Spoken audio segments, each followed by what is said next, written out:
Hello friends, welcome to our channel let's learn from home. My name is Suraj. हम लोगों ने MPS 001 का हमारा लेक्चर स्टार्ट किया तो यूनिट 3 डिस्कस कर रहे थे राइट्स। तो राइट्स में ये हमारे इग्नू का प्लेलिस्ट है, हिंदी इंग्लिश दोनों में। आपको MPS 001, 004, 003, 002, 004 हिंदी इंग्लिश दोनों में आपको मिल जाएगा देखने के लिए। तो आप लोग जैसे जिस तरह आपका रिक्वायरमेंट है वो विजिट कर सकते हैं और देख सकते हैं। ये हमारा राइट्स का इंट्रोडक्शन हम लोगों ने कर लिया था और मीनिंग एंड नेचर देख लिया था। राइट्स का मीनिंग क्या था, राइट्स क्लेम्स एंड पावर्स में डिफरेंस कर लिया था। जिन स्टूडेंट का ये लेक्चर मिस हुआ है, प्रीवियस लेक्चर में जाकर देख सकते हैं, आपको उनके बारे में पता चल जाएगा क्या था क्या नहीं था, मीनिंग क्या था, राइट्स का क्लेम पावर, ये सब जो है आपको डिफरेंस पता चल जाएगा। क्वेश्चन आ जाते हैं कि what are the difference between rights claims and powers, तो आप प्लीज़ विजिट कर लें। आज हम लोग पढ़ेंगे मीनिंग ऑफ राइट्स। तो मीनिंग ऑफ राइट्स में देखते हैं क्या क्या है। तो बढ़ते हैं हमारे लेक्चर की तरफ। और हाँ, आज मैं थोड़ा शॉर्ट में समझाऊंगा ताकि लेक्चर जो है थोड़ा लेंदी ना हो, जल्दी जल्दी कवर हो, एग्ज़ाम पास में है। और इसके बाद इक्वालिटी भी चैप्टर स्टार्ट करना है, तो मैं थोड़ा शॉर्ट में समझाने की कोशिश करूँगा। और आपको PDF जो है आपको हमारे टेलीग्राम चैनल पे मिल जाएगा। जैसे लेक्चर ख़त्म होते हैं वैसे ही आपको PDF जो है आपके टेलीग्राम चैनल पे अवेलेबल होगा। जो है आपका लिंक जो है आपको मैं डिस्क्रिप्शन बॉक्स में प्रोवाइड करा दूँगा। और टेलीग्राम चैनल का नेम है @लेट्स लर्न फ्रॉम होम। आप सर्च करोगे तो आपको भी मिल जाएगा। वैसे मैं लिंक जो है डिस्क्रिप्शन बॉक्स में डाल दूँगा, ठीक है। और बढ़ते हैं हमारे लेक्चर की तरफ। Meaning of rights. Meaning of rights, इसमें बहुत सारे पॉइंट आपको रिपीट होते दिखेंगे, तो घबराने की ज़रूरत नहीं है, क्योंकि मीनिंग ऑफ राइट्स हम लोगों ने पहले भी पढ़ा था, लेकिन बहुत सारे कुछ नए पॉइंट्स भी आपको मिलेंगे। हमारे बुक में भी इस तरह से ये है कि कुछ कुछ पॉइंट्स जो है राइट्स में आपको रिपीट होते दिखेंगे, तो कोई बड़ी बात नहीं है। आपको जितने पॉइंट्स रहेंगे उतने आसानी रहेगी लिखने में। तो राइट्स ऑफ क्लेम्स, तो क्लेम्स क्या है, सोशल क्लेम्स है। राइट्स कौन सा क्लेम्स है, सोशल क्लेम्स है। और सोशल क्लेम्स क्या करता है, ह्यूमन पर्सनैलिटी को डेवलपमेंट करने में मदद करता है। तो ये पॉइंट रिपीट हुआ है, कोई बात नहीं। अगला पॉइंट रिपीट नहीं हुआ है, ठीक है। तो अगला पॉइंट कौन सा है, एंशिएंट और मेडावल टाइम में क्या हुआ था कि प्रिविलेज दिया जाता था। प्रिविलेज क्या था, अब प्रिविलेज जो था किसी कम्युनिटी विशेष को दिया जाता था, या फिर इंडिविजुअल को दिया जाता था, या फिर किसी ग्रुप को दिया जाता था, ठीक है। लेकिन अभी के समय में वो प्रिविलेज नहीं है। मॉडर्न सेंस में हर कोई बराबर है, हर इंसान जो है राइट्स के अंदर में सब कोई बराबर है। यानी आप प्रेसिडेंट को ले लो, या प्राइम मिनिस्टर को ले लो, या फिर आप अपने आप को ले लो, हर कोई कानून के अंदर बराबर है, राइट्स के अंदर बराबर है। हर किसी को राइट टू लाइफ का अधिकार है, हर किसी को right to enter into any community and बहुत कुछ का राइट्स का जो है आपको हर किसी को बराबर अधिकार है। तो अब हम लोग देखते हैं कि इसमें डिफरेंस क्या था, प्रिविलेज और राइट्स में यहाँ देखने के लिए मिलेगा डिफरेंस क्या था। तो एग्जांपल के तौर पर हम लोग समझते हैं कि एक मंदिर था एंशिएंट टाइम में, और वहाँ क्या होता था कि सिर्फ हायर कास्ट के लोगों को अलाउड था जाना। लेकिन जब राइट्स आया मॉडर्न सेंस में, तो हर कोई इसमें उस मंदिर में जा सकता था। तो एंशिएंट और मेडिवल टाइम में क्या था, प्रिविलेज किसके पास था, हायर कास्ट के पास, कि वही सिर्फ एंटर कर सकते हैं मंदिर में, ठीक है। लेकिन जब मॉडर्न सेंस में आया तो हर कोई इस मंदिर में एंटर कर सकते हैं, हर कोई जाके वहाँ पूजा कर सकते हैं। तो प्रिविलेज जो है वो खत्म हो गया मॉडर्न सेंस में। तो प्रिविलेज वहाँ, आप समझ सकते हो कि प्रिविलेज किसके पास था, किसी वर्ग व्यवस्था, यानी किसी वर्ग के पास था, किसी इंडिविजुअल के पास था, ठीक है। और मॉडर्न सेंस में क्या हो गया, राइट्स जब आया तो हर कोई बराबर हो गया। तो यहाँ जो है प्रिविलेज और राइट्स में आपको डिफरेंस पता चल गया कि प्रिविलेज क्या था और राइट्स क्या था। अब इसमें इस पॉइंट में भी ये तीनों पॉइंट में वही समझाने की कोशिश की गई है। तो आपको PDF में मिल जाएगा, आप PDF में पढ़ सकते हो, लगभग आपको समझ में आ जाएगी। जो मैंने समझाया वही चीज़ लिखा हुआ है। और ये पॉइंट में कहा गया है कि राइट्स जो है, यानी प्रिविलेज जो है किसी एक कुछ लोगों के पास रहता था, राइट्स जो है वो हर किसी के पास रहता था। प्रिविलेज हर किसी को नहीं दिया जाता था, डिनाई किया जाता था, हर किसी के पास प्रिविलेज नहीं रहता था, लेकिन राइट्स जो है हर किसी के पास है। अब आगे है कि rights are universal in sense, rights जो है वो यूनिवर्सल है, ठीक है। और हर किसी को एश्योर्ड करता है, यानी हर किसी के पास राइट्स अवेलेबल रहता है, यानी हर किसी को राइट्स के अंदर हर कोई इक्वल है, ठीक है। सेम पॉइंट है, रिपीट हुआ है। तो आप कह सकते हो कि राइट्स जो है हर किसी के पास है, वो यूनिवर्सल है, लेकिन प्रिविलेज जो है वो यूनिवर्सल नहीं होता। बेसिकली आपको यहाँ डिफरेंस देखने के लिए मिलेगा प्रिविलेज और राइट्स में, ठीक है। प्रिविलेज जो है वो नॉट यूनिवर्सल नहीं है, ठीक है। नेक्स्ट पॉइंट में भी उसी तरह rights are given to all without any discrimination, privilege are given to some the selected few. मतलब राइट्स जो है वो हर किसी को दिया जाता है विदाउट डिस्क्रिमिनेशन नहीं किया गया, लेकिन प्रिविलेज जो है वो किसी कुछ लोगों के पास होता है, सेलेक्टेड लोगों के पास होता है, ठीक है। राइट्स आर,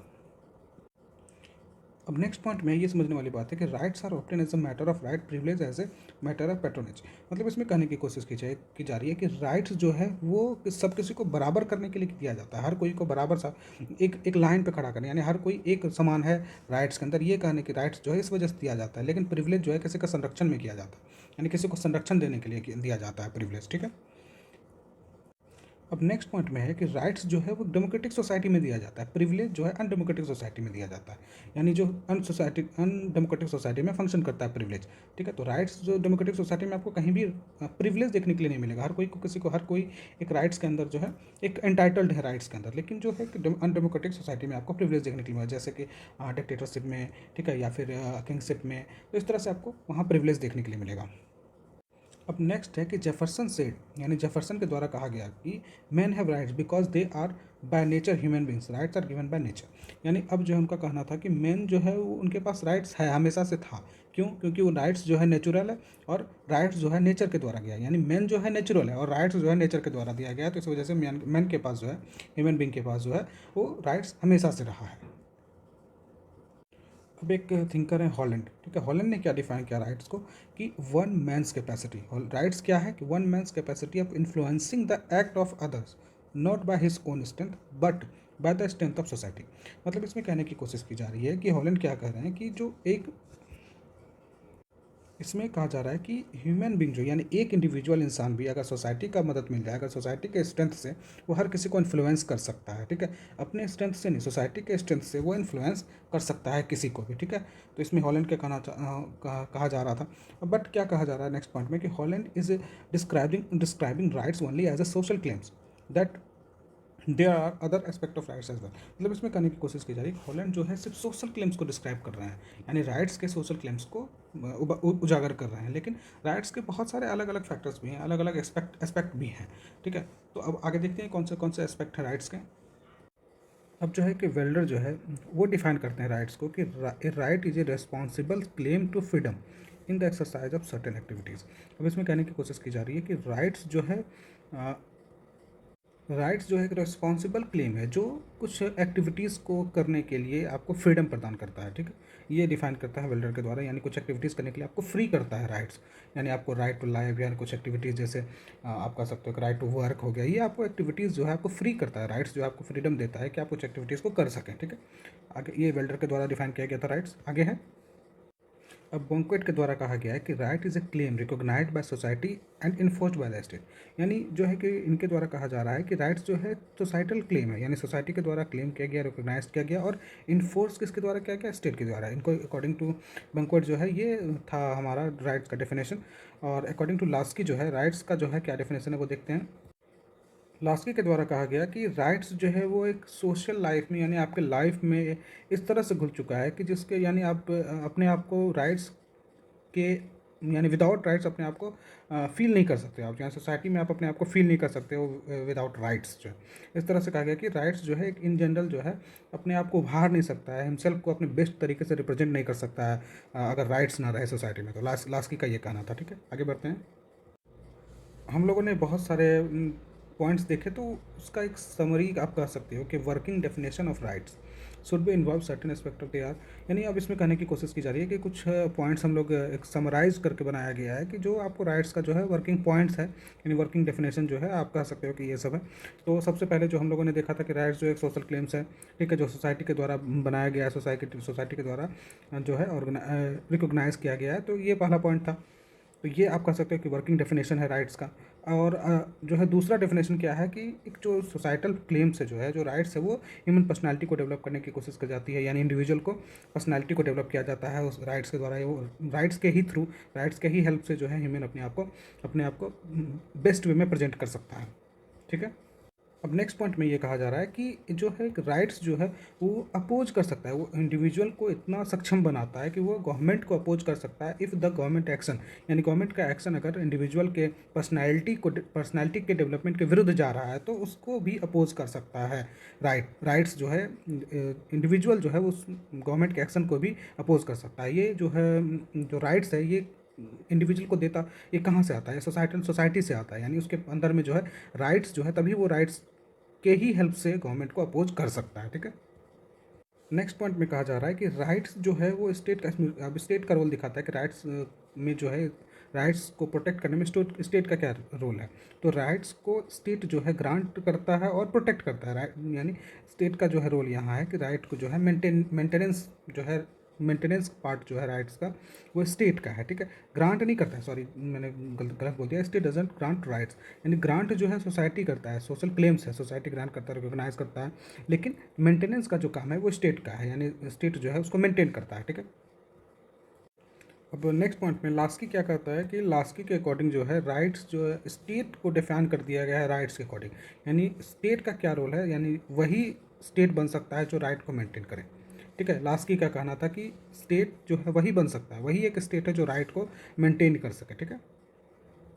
नेक्स्ट पॉइंट में rights are right because they are politically recognised, यानी राइट्स वही है जो पॉलिटिकली रिकॉग्नाइज्ड है।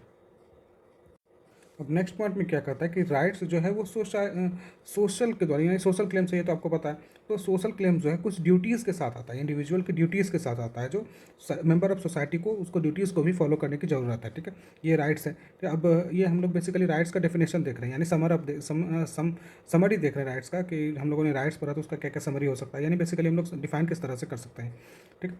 आगे है duties come before the rights and not after them, यानी ड्यूटीज़ जो है राइट्स के बिफोर आते हैं, यानी राइट्स जो है राइट्स से पहले आता है ड्यूटीज़, ड्यूटीज़ रहेगा तभी राइट्स आप इंप्लीमेंट कर सकते हैं, ड्यूटीज़ आपको ये इंडिविजुअल का पे डिपेंड करता है कि ड्यूटीज़ आप किस तरह से निभा सकते हो, तभी राइट्स जो है आप फॉलो कर सकते हो। राइट्स जो है वो ड्यूटीज़ जो है राइट्स के प्रायर में राइट्स से पहले आता है, अगर कुछ ड्यूटीज़ के साथ अगर राइट्स को इंप्लीमेंट किया जाता है तो वो राइट्स जो है वो सक्सेसफुल इन नेचर आता है, यानी सक्सेसफुल रहता है। अब मान के चलो एक सोसाइटी में आप रह रहे हो कि आपकी ड्यूटी क्या है कि आपको पीसफुल मेंटेन, यानी पीस मेंटेन करके रखना है, अगर आप पीस मेंटेन नहीं करते हो तो आपके पास राइट्स का कोई वैल्यू नहीं रह जाता, राइट्स का आप इम्प्लीमेंटेशन आपके पास राइट्स का वैल्यू नहीं दोगे, यानी अगर आप अनरेस्ट, यानी आप कह सकते हो कि उपद्रवी हो आप एक सोसाइटी में, ठीक है, तो आपको राइट्स का कोई वैल्यू नहीं रह जाता, फिर राइट्स का कोई मतलब नहीं रह जाता आपके लिए, ठीक है। तो इसी वजह से पहले ड्यूटीज़ है फिर राइट्स है, यानी ड्यूटीज़ आप फॉलो कर रहे हो, कुछ ड्यूटीज़ है सोसाइटी की उसको आप फॉलो कर रहे हो, तभी आप राइट्स को इन्जॉय कर सकते हो अच्छे तरीके से, ये कहने की कोशिश की जा रही है इस पॉइंट में, ठीक है। पॉइंट में कहा जा रहा है कि there are no absolute rights are a contradictory in terms, यानी कोई आप कह सकते हो कि कोई एब्सोल्यूट राइट जो है आप नहीं कह सकते कि कुछ इस तरह का एब्सोल्यूट राइट है कि हाँ यही है एक राइट्स जो है आपको फॉलो करना, बहुत सारे राइट्स जो हैं आपको आप कह सकते हो कि कोई एब्सोल्यूट इन टर्म्स यानी नेचर नहीं है, ठीक है, यानी आपको अगर आप अपनी ड्यूटी को फॉलो नहीं कर रहे हो तो आपको कोई राइट्स का कोई इशू नहीं रह जाता, क्या आपका राइट्स का कोई वैल्यू नहीं रह जाता, तो ड्यूटीज़ पहले फॉलो करना है फिर राइट्स को फॉलो करना है, ठीक है। यानी और इसमें कह सकते हैं कि कुछ कुछ लोगों को, यानी आप हर किसी के लिए राइट्स का डेफिनेशन अलग हो सकता है, राइट्स जो है आप डिफाइन अगर करना चाहोगे तो हर थिंगर का अलग अलग टर्म्स निकल के आएंगे, किसी के लिए स्टेट इंपॉर्टेंट है, किसी के लिए राइट्स इंपॉर्टेंट है, कोई कहते हैं कि स्टेट जो है मेंटेनेंस करने के लिए, मतलब स्टेट का फॉर्मेशन ही राइट्स को मेंटेन करने के लिए हुआ है, तो एक कॉन्ट्राडिक्टरी इन नेचर है, राइट्स जो है एब्सोल्यूट राइट को हम डिफाइन नहीं कर सकते हैं, ठीक है, ये क्या है राइट्स, ठीक है। अब रेम्पेल जो है